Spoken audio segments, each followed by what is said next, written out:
Dear nangutang, salamat sa hindi mo pagbabayad ng utang. Natutunan ko kasi na sa susunod ay mas magiging maingat na ako sa pagpapahiram. Okay lang kung hindi mo man maibalik sa akin yan, tulad ng iyong ipinangako. Nawa ay patahimikin ka ng iyong konsensya kung may natitira pa. Huwag kang mag-alala, pinapatawad na kita. Kaso lang nga, hindi na kita mapagkakatiwalaan pa. Iba na ang panahon ngayon.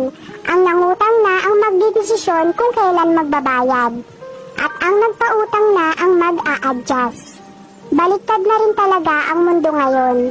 Yung nangutang, feeling blessed. Pero yung nagpautang, feeling stress. Kaya pag sinisingil ka, huwag ka naman feeling agrabyado at feeling ginigipit. Dahil kawawa naman yung nagpautang. Siya pa yung lumalabas na masama.